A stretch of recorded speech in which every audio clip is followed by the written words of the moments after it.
Sports fans, this is Robert with WTP Sports here live on this Thursday evening. We got a special guest with us here tonight, ready to do the 2026 Miami Hurricanes football preview with my man Justin Geiger. How you feeling this evening, Justin? Feeling phenomenal, man. Season approaching. I'm ready to go. Yeah, I'm glad you were able to make it tonight. We also got our man SEC Sean, who will be co-hosting with me tonight. I'm glad he could be in here with me as well. SEC Sean, how you feeling?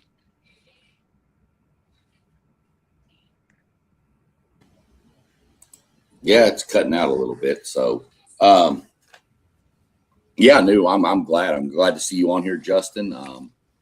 It's always good to do the team previews with somebody from the team because I mean, we can sit here and talk about Miami all we want, and we kind of know, but to get an inside view from a fan of the team is what we want to bring to the viewers so that they can hear it from the inside. Yeah, that's a fact. Both of y'all's teams met up in the college football playoffs last year in College Station, Miami, Texas A&M. Did that game. Well, of course, it went the way Justin wanted it to go because they won it. But how did y'all feel about that game? And if the weather was different, SEC Sean, do you think I would have had a better chance of winning that game? You know, it was a phenomenal game. The atmosphere at Kyle Field was electric, which, I mean, it would be if we played Tarleton State there. That's just the way the Aggie fans are. But Miami had a good crowd. Miami had a squad last year. I think it was a defensive struggle. And I think we've talked about it numerous times, Rob, that A&M's problem last year was the defense would be playing phenomenal and they'd get popped with a long run. And it happened. And then Marcel Reed threw the pick, of course, in the end zone, which everybody's harping on him. But, I mean, you're trying to make a play to tie a game at the end in a playoff game. He probably forced it a little bit, but I thought it was a great game. I thought it was good. I think that was, both teams' first time in the playoff.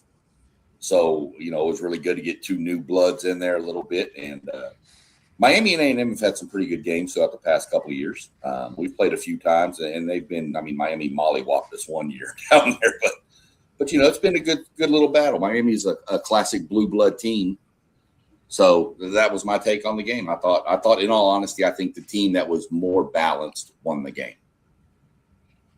Yeah, Justin, how'd you feel about that run y'all made last year in the college football playoffs? It was a long time coming. Be honest with you, Brown. I mean, I've been a Miami Hurricane fan my entire life. Used to go to the Orange Bowl when I was a kid. We were a great program for a long time, especially growing up.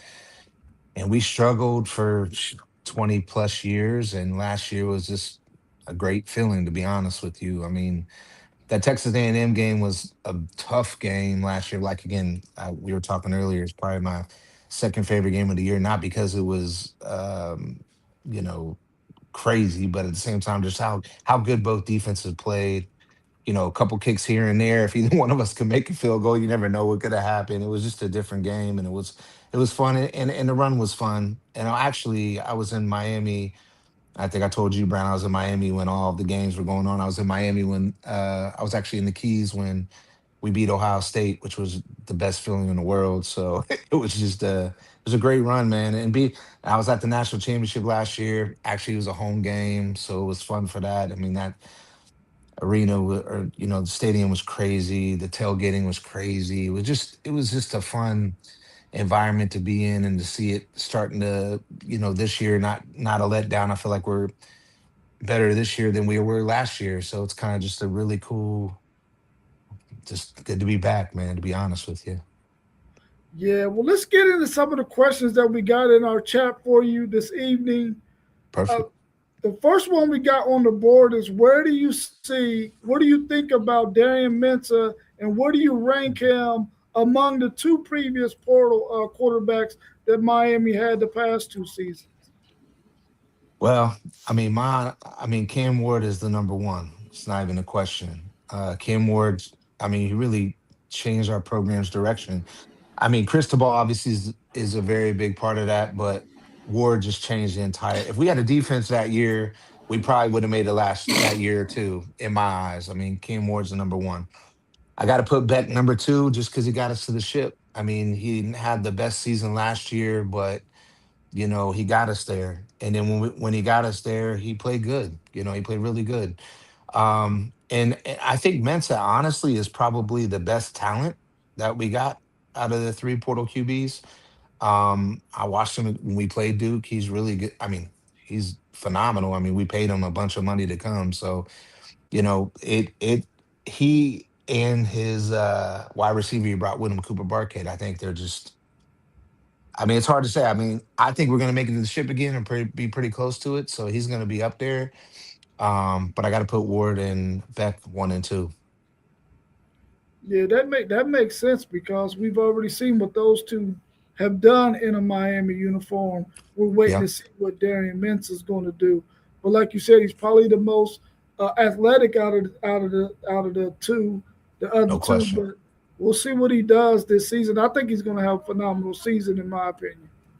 I do too. I'm excited, man. I have a cousin that's been going down to the spring stuff and some of the games and stuff they've been going through right now, like scrimmaging.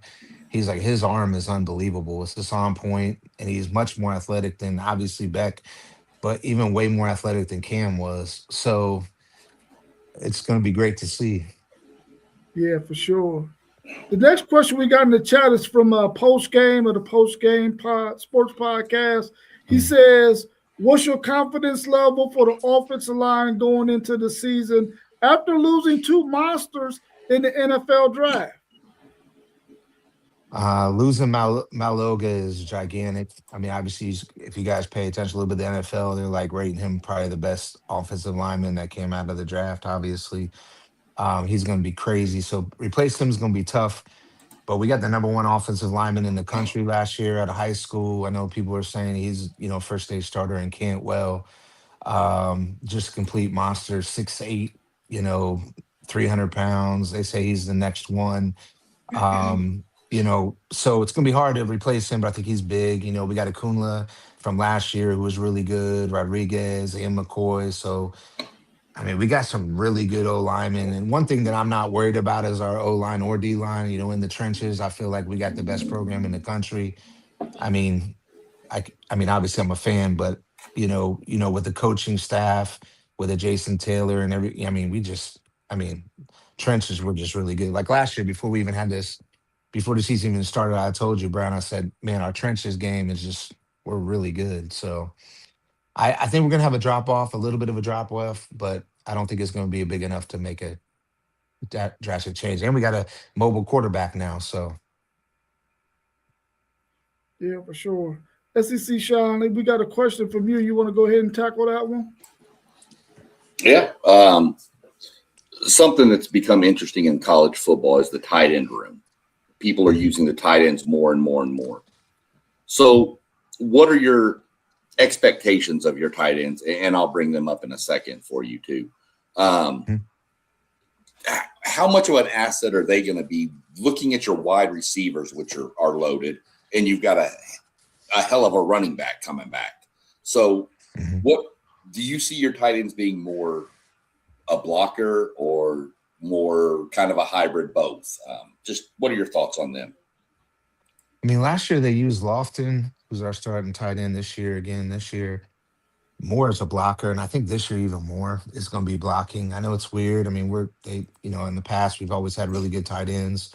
Um, you know, Obviously, if you go down to Greg Olson or Kellen Winslow or just down the line of how many tight ends, you know, Lofton is really a wide receiver, but he's going to be I think just more of a blocking, but I like them throwing him out there as a decoy. Luca Gilbert, who was like the number one tight end in the class last year for tight ends, come out of high school, so he's going in his sophomore season. He's supposed to be a great, pass catching tight end, but also a really good blocking tight end. So it'll be interesting. I don't know how. I mean, with all the what we got in the running back room and the wide receiver room, it's hard to say. But I do think Lofton is unbelievable. I mean, they even ran him as a running back last year, a couple plays. So that just shows you how athletic he is. Um, but I mean, we got so many players this year. I mean, this is the first time I can tell you that it's going to be hard. I mean, they could throw anything out there and see what happens in a way, you know. Oh yeah, it is. Luka did towards us. Yeah, that is true. I just see the notes on there.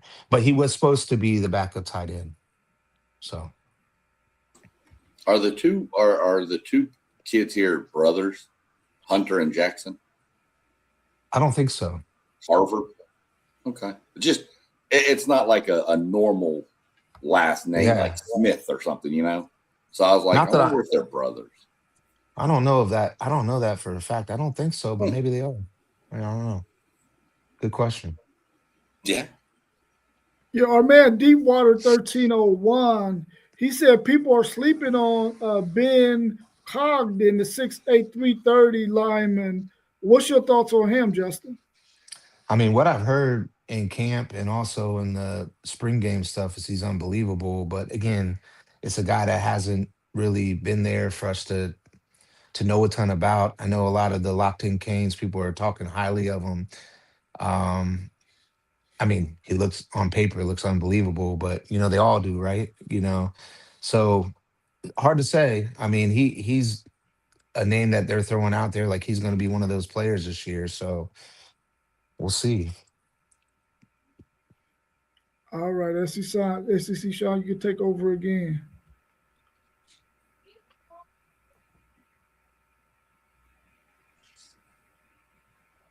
Are you on mute? Yeah, I was trying to get back to the questions. Oh, So this is something that I noticed a little bit last year with Miami and their use of Malachi Tony in the Wildcat or whatever they were calling it. The kid's obviously phenomenally talented and athletic. But now you've got, again, we've mentioned some of the people coming in, Mensa and all that.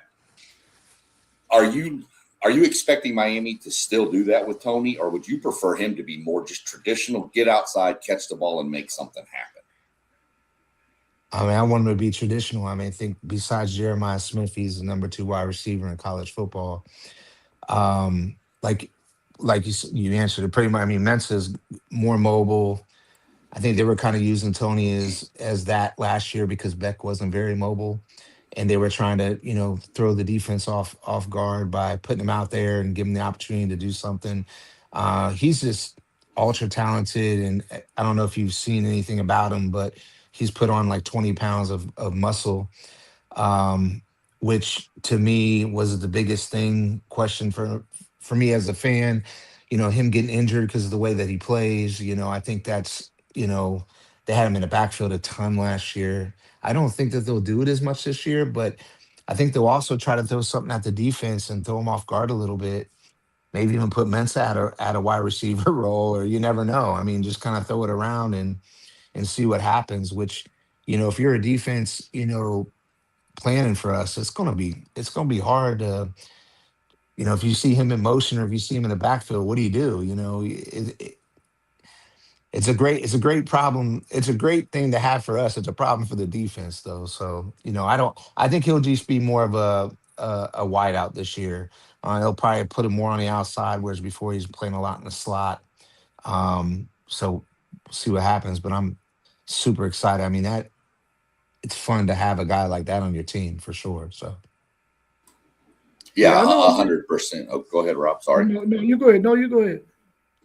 I was just going to follow up because that was what he mentioned. One thing that was a big on my mind was him putting on some weight. I feel like he needed to put on some weight because, I mean, at that frame he was at, eventually those hits are going to take a toll on that body frame. So it was good to see him do that. And if you look at the little graphic up here, he probably has the highest quarterback rating in the history of anybody that's ever thrown 7 passes. yeah, he does 100%. And I mean, he throws a good ball, man. I Yeah. mean, you can't. I mean, it's so crazy. I watched a lot of the high school highlights when he was playing quarterback in the playoff games and stuff like that. Like, man, how is this little guy throwing that? I mean, he's just. I mean, athletically unbelievable. And if you just hear his his work ethic and what he does, it's just it's sweet. I just think with the wideouts that we got this year, they're gonna take a little bit off of him this year, which will be so much, good because he was getting doubled and tripled towards the tail end of the season, so it should be great. Yeah, I know when we did our top 10 wide receivers in college football, he came in at number two, right behind Jeremiah Jeremiah. Smith. But a lot of us felt like he was right there, like it was a 1A, 1B, really, in all of our opinion, because we felt like he's such a dynamic wide receiver. And I think he led the country as a freshman in receiving yards, I believe, or catches, one of them. It was catches and receiving yards. It was both. Yeah, yeah. Hmm. Yeah, yeah, he's unbelievable. Like I said, that wide receiver room, with Cooper Barkay coming over, Tony Moore, and they got Jacobs from South Carolina, who I mean, I watched a little bit about. I haven't really seen a bunch, but they say he's really good too. So it's going to be interesting. We got Upshaw as well.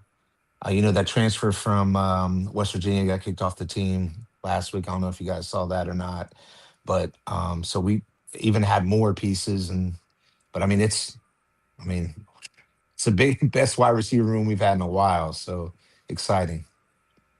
Yeah. Let's go on the defensive side for a minute. How do you feel about the linebacker room at Miami this year? We know what they did with those two ends that they had last year. What do you Mhm. think about this linebacker room? We're gonna miss Wesley Basant a lot this year, but we had two guys last year who I think will be seniors this year, Muhammad Torre and Chase Smith. Torre is going to have a breakout season. He was unbelievable last year in the minutes that he had and when he played. Um, I, I'm really looking. They're seniors. They're leaders. I don't think we fall off a lot, even though Besant was a Miami guy, through and through, and through the bad times and the good times. He played really good last year. But I'm telling you, Torrey and Smith are going to be really good. Yeah, our man Mossberg of Level Up Sports 10 wants to know how confident are you in the guys replacing Bain and Mesidor? Yeah, man, it's hard to say, right? Like Bain to me was probably my favorite player coming through Miami in a long time. You see what he's doing in Tampa Bay already, what they're talking about, how both him and Mesdor, how high they got drafted. We went out and spent big money again and got Damon Wilson from Missouri. Arguably, if you're comparing, he's going to be a Bane type of player when you look at stats. He had, like 49 tackles and 12 and a half sacks, I think, something like that in his years, not just with Missouri, but when he was with Georgia. So with Georgia and Missouri, he had those numbers. Those numbers are unbelievable. I mean, those are Bane numbers. And Miami went out and bought and got him. I said bought him. I didn't mean to say it, but got him. And I think he's going to be a good one. Now the key is, are you going to be able to replace Mesidor, right? And to me, Lightfoot, Scott, and Blount are going to be good. Now, are they going to be as good as Mesidor? I don't know. I think Lightfoot is probably the best out of those, and then Blount would be probably the next one there. If you're asking me what's the biggest question, that would be that other side on our defensive line this year. To me, that would be the biggest question. I think the Wilson side is he's going to be unbelievable. So I was talking to Joey Galloway, he works for obviously ESPN. We were kind of talking about it as well. Big thing is Wilson is going to be a top 10 pick next year. So it's going to be interesting how that other side uh, can make up what Mesidor brought last year. Yeah, we want to thank our man Wiz for being in the chat with us as well. He's a huge Notre Dame fan, so I know he was going to be watching this one closely being a Mm. huge Notre Dame fan and knowing that's one of the marquee matchups on the Yeah. schedule this year for Miami. SEC Sean, you can take over these next two.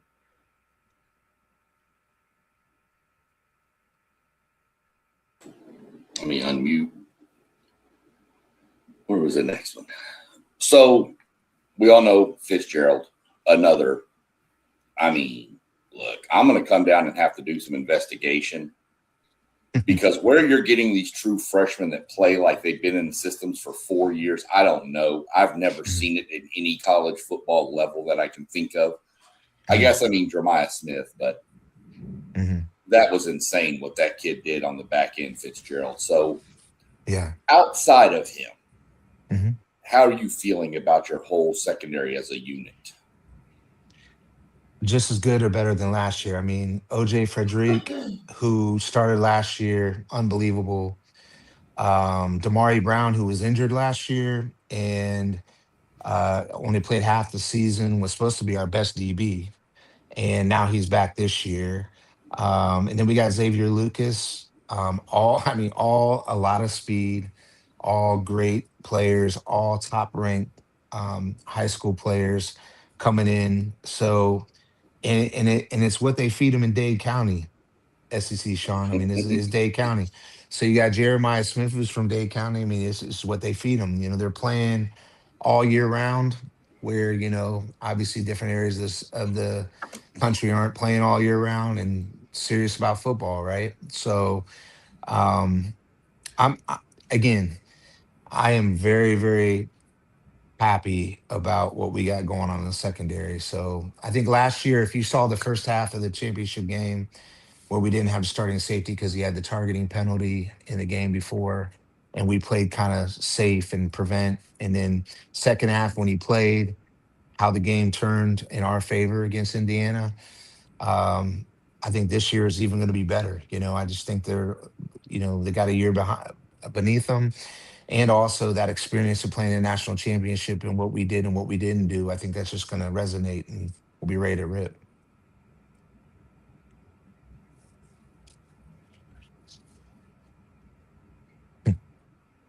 You got anything, Rob? No, because Fitzgerald was on our list of, I think he plays safety, right? Yeah. He was on our list Yep. as top 10 safeties, man, and we were impressed. Mhm. And I was teasing SEC Sean about the fact that he got 2 interceptions in that game, in that college football playoff game, and one of them sealed the victory for them. And I really like Fitzgerald, and I was blown away by the fact that he was a true freshman out there balling like that on the biggest stage. Oh yeah. Yeah, you're gonna see OJ Frederick right now and Damari Brown. You guys are gonna know their names very quickly too. They're that good. Like Damari Brown, like I said, he was the number one DB we had, and he went down. So he's full throttle this year. Be ready to go. Yeah, 100%. I mean, that Fitzgerald kid, man, he was damn everywhere. I think last year on against us for sure. Every time I looked up, there he was. I was like, good, do something. Yeah. Get him. He needs a water break. Get him off the field. He needs a targeting penalty, is what he needs. Something, man. Good Lord. I'd have taken pass interference at that point, but whatever. Facts. So we kind of mentioned a little bit, and I know the game between our squads, the wind had a huge effect on it, but kicking game was a problem for both squads. We went out and addressed ours, of course. I'm curious how you feel your kicking team, and not just the field goals, your whole special teams unit, but really, how do you feel y'all have addressed the kicking game this year? Well, they got a grad transfer. I think his last name is Olson. And supposedly he's our starter. Don't know much about him. I mean, we're gonna try to put up 1,000,000 points. So I don't know. Kicking might not be the biggest thing, but we've always had a good punter. That Dylan Joyce has been really good. I mean, we've gone through our Australian football players that become our punters, and I mean, he's the next one up for us. He was our punter last year. The kicker, I don't know much about. I know he's a grad transfer. His last name is Olson. I do know that, and they're very highly of him. I don't know that we went out and spent money like we did everywhere else to try to get what we needed, but they say he's a really good kicker. So I don't know. They'll say I'm hoping the first couple games we score 40 or 50 points, and then we start thinking not thinking about kicking field goals very much. So Well, we'll see what yeah, happens. that's what you want to do is you want to like those first Right. couple of games score 50, and then Right. that's in the first half, knowing y'all. And then in the Right. second half, y'all just drive down to the 30 and start kicking field goals on first down. 100%. That's the Of plan. course, Well, that's probably going to piss off some players on the other team, but oh right. well. Yeah, right. 100%. Yeah, Justin, I know you said that beating Ohio State was the best game for you. And our man One Take Zaya is also a Ohio State fan, and he said he hopes that Ohio State gets an opportunity to get some get back this year. Do you think that will be a really good matchup between those two if they were to meet again in the college football playoffs? I do, and I think that's what you know that's what college football wants, because that's one of those prime time games. I think Jeremiah Smith going against his hometown team, that game alone, was an unbelievable game for me. I mean, I was in the, you don't understand, living in Columbus and being from Miami and being a Hurricane fan. And I was actually here when we lost in 01, 02. And a lot of my friends are Ohio State Buckeyes. So it's just tough. But so, yeah, I think it would be a phenomenal game again. Actually, they have a much tougher schedule and a much tougher way to get there this year than they would have last year. So, if they make it and they get to that far and we make it and get to that far, I would be and I'm there. So whatever it costs, I'm there. So that would be phenomenal. So Yeah, I know I made a bold take, and I know One Take Zay don't want to hear me say it again. But I said with the schedule Ohio State got, my bold prediction is they are not going to make the college football playoffs this year. So I know when we do our Ohio State preview on Sunday, he's going to have something to say about that. yeah, Or when I come back to yeah. work, he's going to have something to say about it. I bet. I mean, they're gonna be their schedule's crazy. Like that's the best schedule they've had in a long time. Because I always say they make it far. I'm like, man, their schedule sucks. They're not playing anybody. But this year, if they make it, they deserve it for sure. Yeah, that's true. That's true. Especially playing your Texas. So I hope we can get that win, man. yeah. Hey, I'm rooting for you, buddy. I just like I'm rooting for Miami. Besides quarterback, do you have any depth concerns at any positions offensively and defensively on your team this year? I'll probably say quarterback. I don't know that, you know, we've been going in the transfer portal every year for quarterbacks, and we haven't really been developing any, young quarterback talent. We do have a guy that'll be coming in next year. That's supposed to be, unbelievable, but we don't have a backup quarterback. So, if Mensa would get hurt, knock on wood, I'd be really worried about that. Every other position, I don't see a situation where, I'm worried about it. I mean, our running back room, people aren't really talking about, but I feel like we got the best running back room in the country. What we have there in that depth, O line, always going to have depth, D line, secondary, but the quarterback, we don't this year. And I'm kind of worried about that. So, He said it feels right for y'all to meet in the Natty. man, Okay. that would be unbelievable, man. Oh my gosh. You wouldn't even going to Natty again would, I got a shirt that has our national championships on it. And the last one is a flag. Have you guys seen that shirt before? Where they I threw have the not. flag for Ohio State to win the national championship. So I would like to have the next one be the flag and then another ring next to it. That would be pretty sweet. So Yeah. Our man post game of the post game sports podcast wants to know what's your floor and ceiling for wins and losses for Miami this year. And the last 2 years you've been so close to being spot on. You're spot on the first yeah. year. Last year you was off by one game. This year Mhm. we want to hear what you got because we feel like you know what you're talking about. What's your thoughts on them this year in terms of wins, losses, floor, ceiling?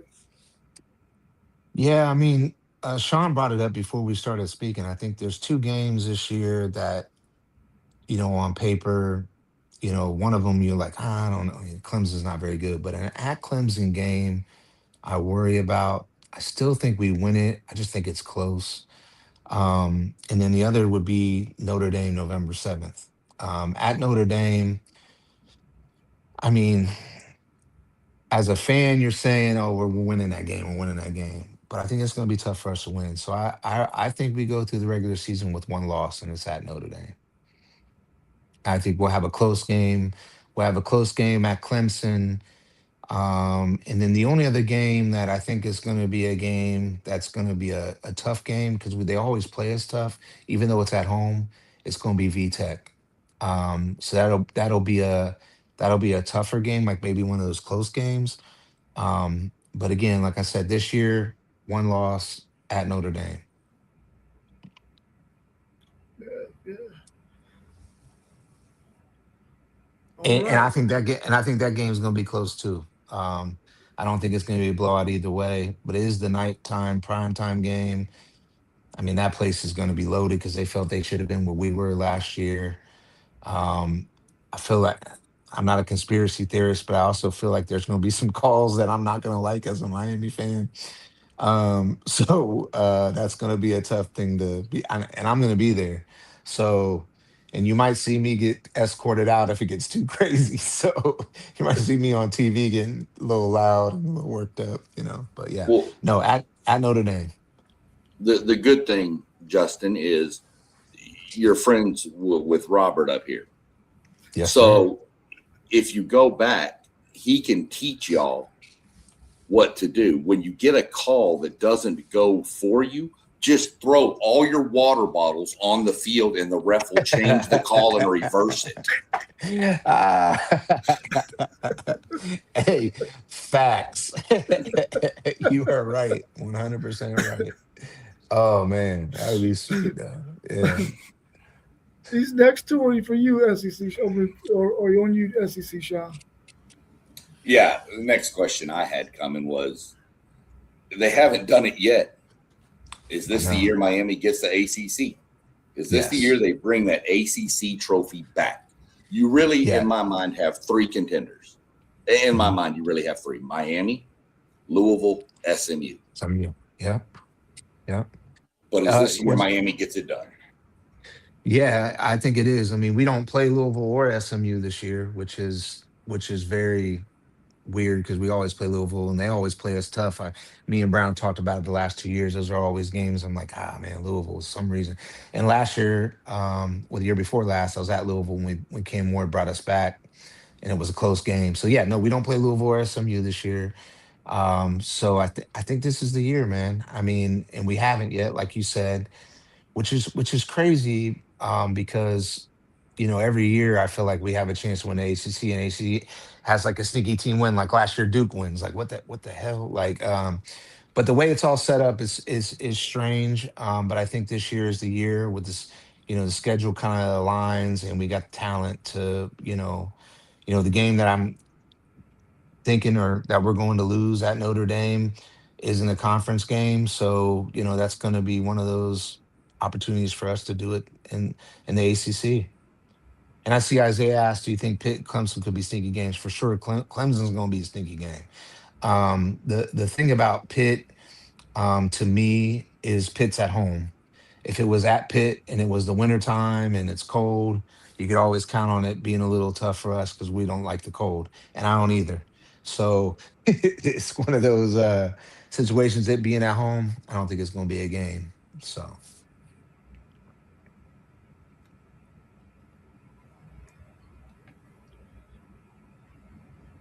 The last one came from Level Up Sports 10 here. Wanted to know, with the talent y'all have, is it title or bust? I think any college program that's going to the extents that we're going to get these players here, as Texas A&M is doing, as Texas is doing, as Ohio State is doing, how Oregon is doing. Your top 6, 7, 8 teams. We're going after it. I think it is Tyler or bust year for us. I mean, I like as a fan, as a fan, you'd like to give the coaching staff another year, right? I mean, because you're talking about recruiting, you're talking about playing a lot of freshmen, you're talking about homegrown talent, which you have in Miami, where you may not have in other states. You're talking about homegrown kids. You want to give them another year or so, that type of thing. But because of what happened last year, it is title or bust. I really, really do think it's title or bust. I think Cristobal taking on his extension this year. I don't know if you guys saw that he signed for another, I think it's 5 or 7 years, which he deserved it, but you generally don't see that in college football anymore, and him doing that means we're going after it. You got another year of Tony, and I don't, you can't waste it, and this is Mensa's last year, and then you're going essentially next year, you're going to a young quarterback unless you get in the transfer portal again. So again, it's it's championship or bust. I was really mad about us being preseason number 7. I thought that was unbelievable to me. But I also think that lights a fire in the coaching staff and the players saying, look, you guys, we made a championship last year. They said it was we shouldn't have been there. So what are we gonna do this year to show? We gotta win it. So Yeah, what do you think about Isaiah's question? One take Isaiah's question right there. I think the ACC smartly pushed their best team to the front as far as scheduling, and they hope another team will emerge as a clear-cut contender. What do you think about that comment? so are they saying that they pushed us as the top team? Because to me, even though Notre Dame's not in the ACC, they're considered an ACC team. So to me, that's the clear cut who they want there, right? Even though they're not really an ACC team, but they are. They play our schedule, they play our teams, that type of thing. Yes, I think they think we're the one, right? So but I also feel like 1B is Notre Dame, right? They're saying Florida State's not going to be nothing this year. Clemson's not going to be nothing. Even Louisville and SMU, are they pushing them? No. So yeah, I think they're saying we're the favorite. And I'm happy for that. I mean, from a fan's perspective, we are the favorite and we're going to go there. We're going to get there. But Yeah, you mentioned Mario Cristobal's contract extension, and we were talking in our chat a little bit earlier about Brent Venables getting another extension. What's your thoughts on coaches getting these extensions? Especially, I understand Mario Cristobal getting one because I think he deserves one.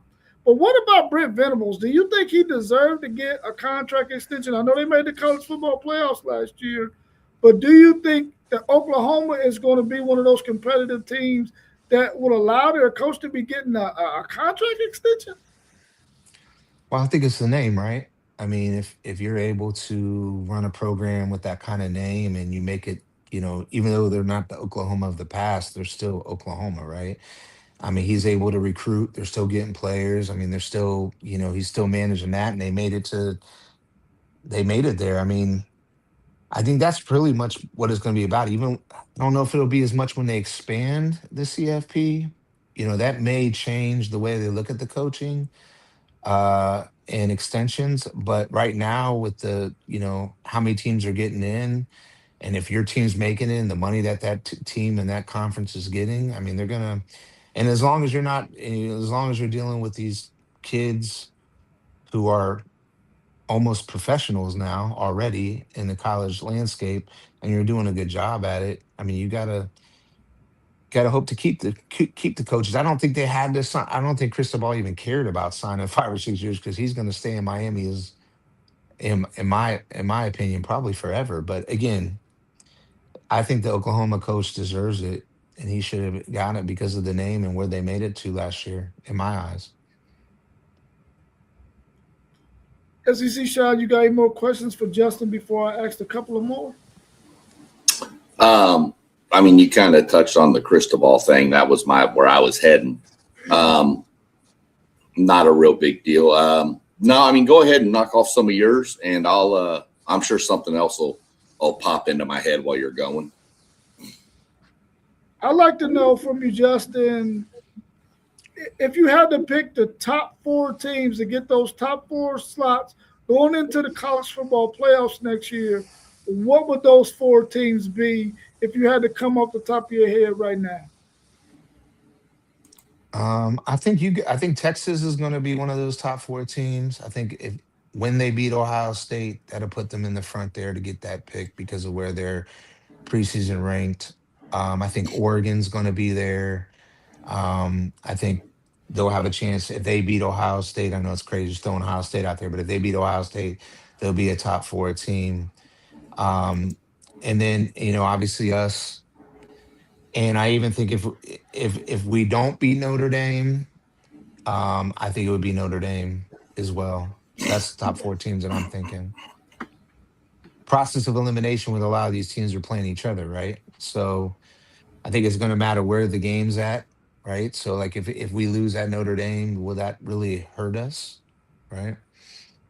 And if we go through the rest of the season and win out, or if it's a close game, you know.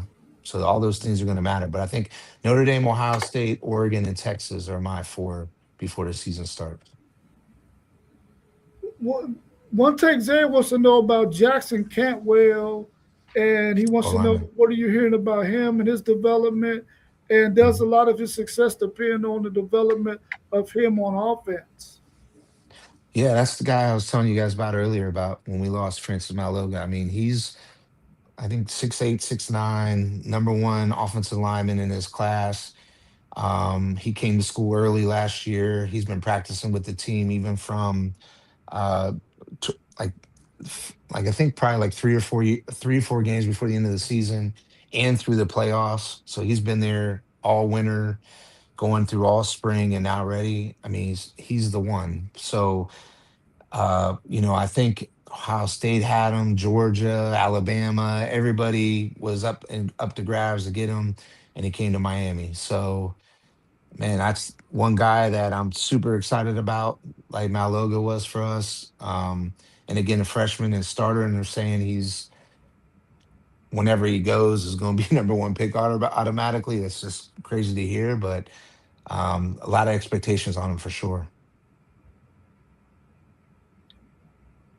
You got anything SEC, Shaw? Yeah, I was going to mention. I see you put a poll up.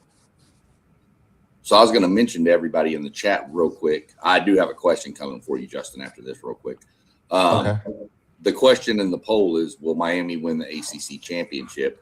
All you have to simply do is in the comment section, just type number 1 for yes or number 2 for no, and it'll automatically tabulate it. So if you want to fill in there, right now it's a runaway. Okay. But my question for you would go back to Cristobal. Okay.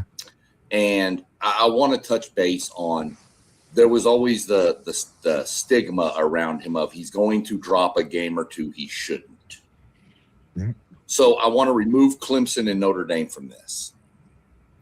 What is the game or games that if he were going to do it, would drop that game that nobody saw coming? Yeah. Virginia Tech, and possibly Duke, because you got to look at, our old coach is the coach there now. It's funny. I saw him. I saw him. He has a place in the Keys near us, right? So I saw him on his boat, and we stopped and talked, and I started talking crap to him a little bit. Obviously, his dad was the mayor of Miami, Manny Diaz. He's ignited. He's mad that they lost Mensa and Barkate. They had him.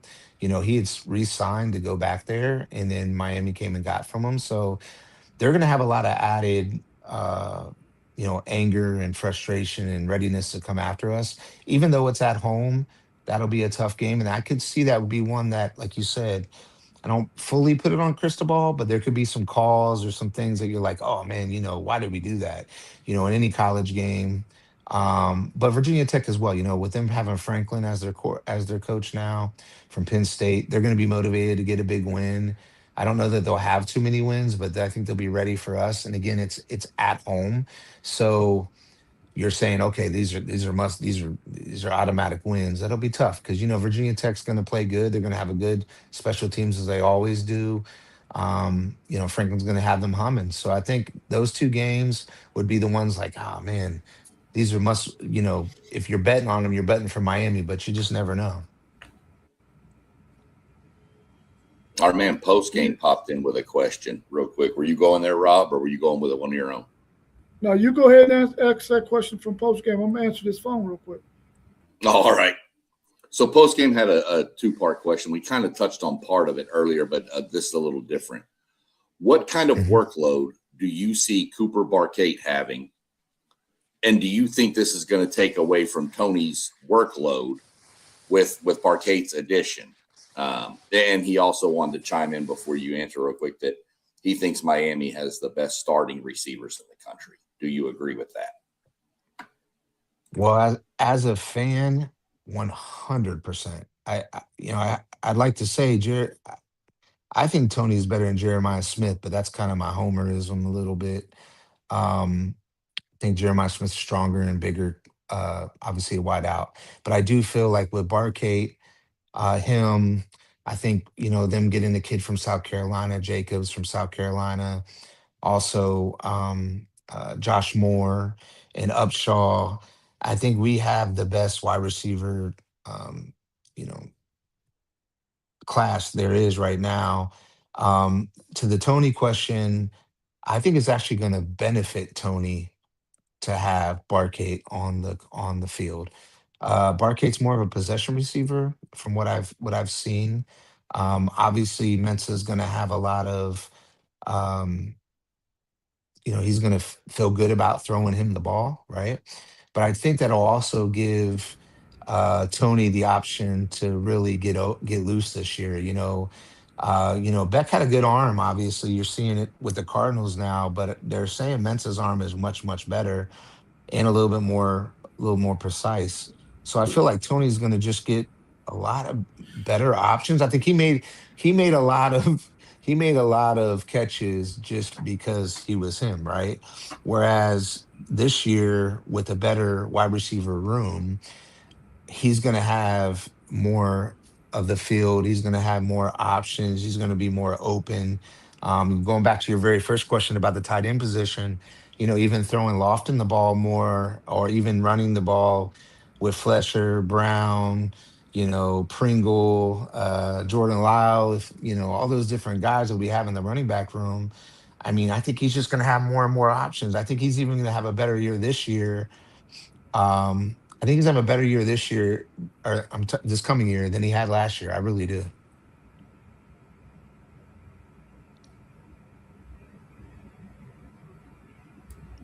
Yeah. I mean, you can't deny the chemistry between Mensa and Barkate. You can't Mhm. deny it. All right. And knowing where he's going to be where he's supposed to be. And then you've got Tony as the wild card who could take the option route and just extend it or cut it across or take a 3-yard hitch and take it to the house. So, Yeah. Yeah. and Miami's offense is going to be dynamic to watch. I agree 100%. It's going to be fun to watch, which is, before years past, you're like hoping Ward can throw the ball to Streppel every play, right? Right. Even last year, we had two good wide receivers with Tony and now this year we have four. So it's like the more and more the better. He's gonna have it more open, but I do think he's gonna have a much better year this year. Yeah, let me ask you this, and this is not about your Miami Hurricanes, but what's your thoughts on the NCAA approving the 5 years to play? No more red shirts. You just got a straight up 5 years, and they got an age restriction on it as well. What do you think about that rule? I actually like it. I think getting something a foundation and the kids knowing exactly when they're done, how many years they have, and when they turn a certain age, this is when it's done. I think it's so much better than what's been going on lately. Even watching what went on with the quarterback for Ole Miss, and asking for extra years and going back. I mean, that's just a lot for the program. That's a lot on the kid. I actually think I really do think that it's a good thing for college football and the programs. Now we all know that Miami has had some huge defensive lines in the past. One Take Zay wants to know all-time D lines Mm, in Miami history. Where do you rank last year's defensive line in comparison to all those other great ones? man, God, that's a great question.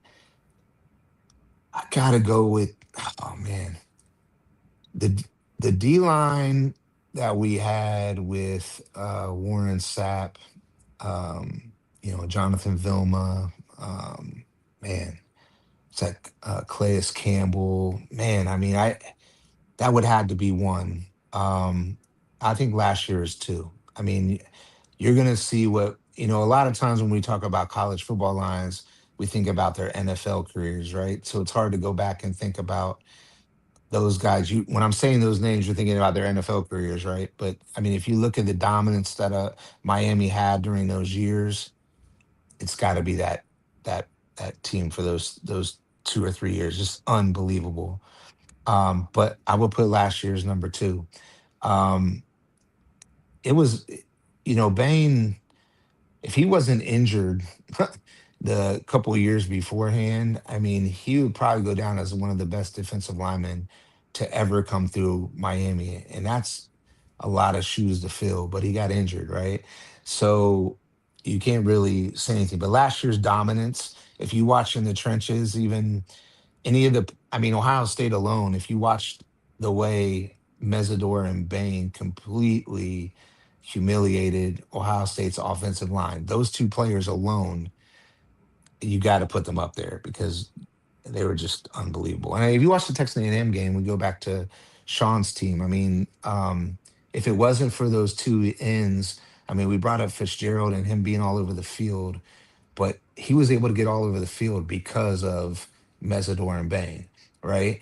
So number two, easy, not even a question. Number two, Jason Taylor got them guys humming. He really does, man. He really got them going. I don't know how much longer we're gonna have Jason Taylor, but as long as we have him, he's done a phenomenal job. Well, I had finally got the nightmare of Mesidor and Bain chasing Marcel Reed around. Oh yeah, I haven't got over the Fitzgerald one yet, but that one I had finally got over the other ones, and now they're right back. Thanks a lot. I'm gonna have to take some NyQuil or something to get rid of that.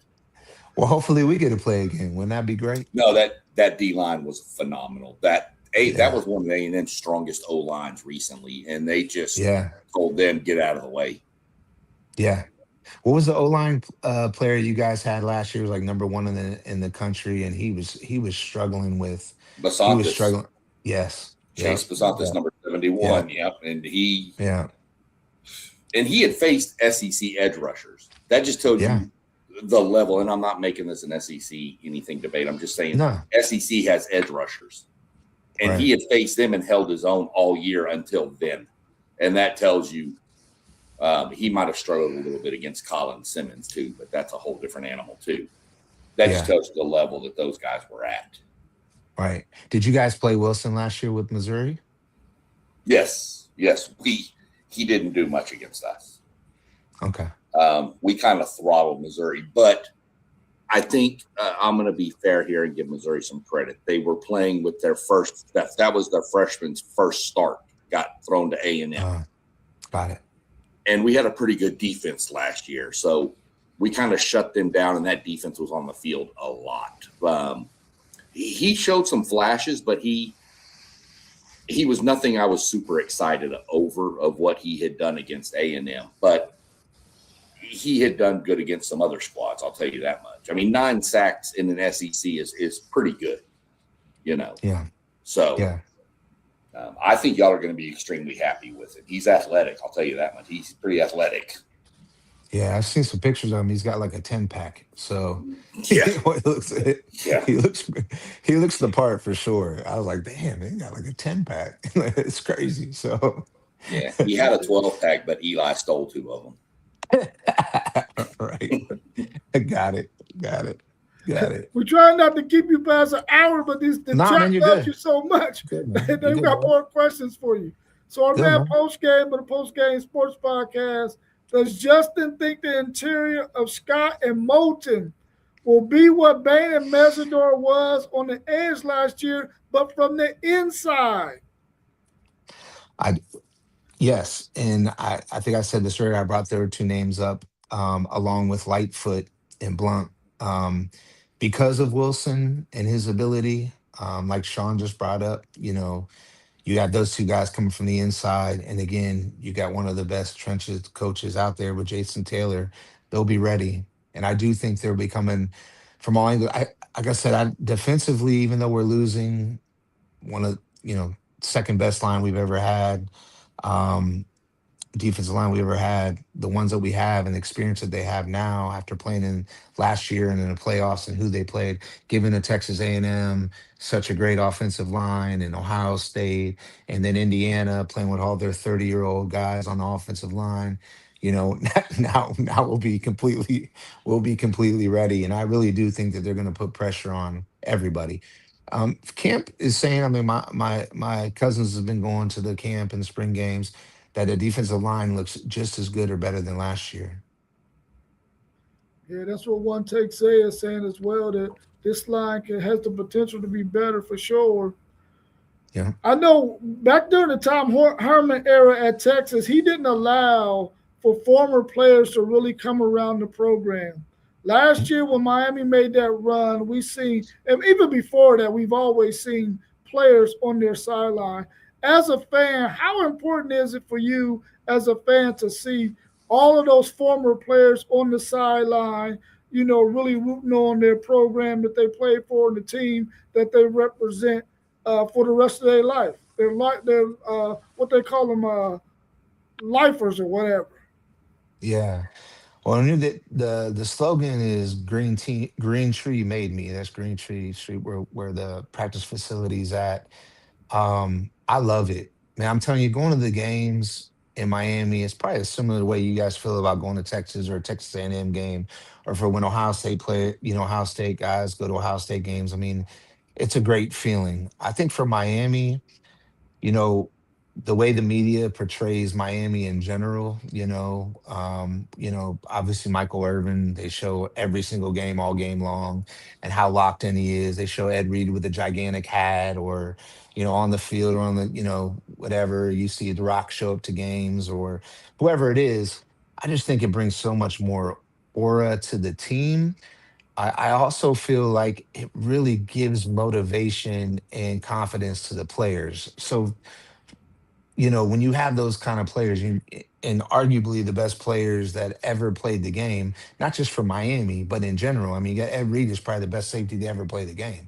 Michael Irvin's probably one of the top 10 wide receivers ever to play the game. You got, Andre Johnson and all these people up and down the sidelines and talking to the players during the game. I just think, again, there's a lot to be said about those guys coming in and trying to get TV time or try to be the focus of the team. But I don't see that at Miami, other than Michael Irvin, maybe. Um, but his love for the Miami in general is just unbelievable. I don't know if you guys saw. Um, I don't know if you guys saw. He bought the RV for one of our players' moms, because Mark Fletcher's mom, because she's scared to fly. I don't know if you guys saw that, but he went out and bought an RV for her so she could, drive around the United States and go to games. I mean, I know that sounds trivial because he's got a lot of money or whatever, not a big deal, but that just shows you, if a player that was in 1980s, early 90s, coming back to the program and buying stuff for the players, even though they don't need it, they don't need the money anymore, but just the thought of it just shows you what kind of family you got. I'm telling you, just being near the sidelines at the games that I've been to, it's just a great feeling. Just the families and the players, and just I sat next to Cam Ward's parents in Louisville, right next to him, and everybody was just. I mean, this is a great environment, man, and I think it's great. Well, the I did some research while you were talking, and last year, Michael Irvin was only beat by one person for number of times being shown on a stupid football game, and that was Taylor Swift. I didn't even know that. That's actually I'm just messing around. that's pretty. Oh, I was about to say, damn, that's crazy. Dang. Oh, man, I would have bet it. It's funny because all the Ohio State, obviously all the Ohio State fans around are Yeah. like, man, all they do is show Michael Irvin. I'm like, man, but they do show him a lot. You're 100%. Yeah. And Taylor, you are. I was gonna say that's actually probably a good stat, but It might be. no. If I looked it up, it probably would be true. That's the bad thing. Right. Uh, Yeah, he's yeah, no matter energized, what, man. and no matter what, you and I are kind of tied anyway without you even knowing it. Why's Because that? one of the kids that I did 7-on-7 football with was your quarterback for a year, Who's that? De'Aaron King. Oh yeah, I like Derek King And a lot. that From kid had Houston, I so much liked him a talent, but lot. them knee injuries messed him up. Yeah, he was. But yeah, That's another guy that I guess that would be the first quarterback in the transfer portal that we were really, really high yeah, about. And like you said, him getting injured. Oh man, he was. Oh, before he came to Miami, I would. If Brown would have had this this channel, I would have talked all about Derek King. He was unbelievable, unbelievable. And they had a wide receiver core that year. They would have. Oh, talk yep. about talk about sad, but. Oh, I know. I Man, hated it, but damn. that's Hmm. football. That is 100% right. 100%. Well, Justin, we appreciate you giving us an hour of your time. Oh, no worries, man. Everybody in the chat, thank you so much. But before you go, Justin, give us one to you one time. Are you ready for the U? Are we ready? Let's go. I'm excited. I'm really excited, man. So be ready at the end of the Yeah. year when we get a national championship. We'll get on this again and just see where I'm at. Actually, I'll do it from the game if you want to. Oh, yeah, for sure. That's why I had to put this in the background today so you guys see this is where we were last year. I was there. Yeah. So, Yeah. All right, have a good rest of your evening. We You too, appreciate guys. it For sure. so much. Hey, nice to meet you, Sean. You too. All right, buddy. Have a good one. All right, y'all. Peace. All right. Cheers. Peace.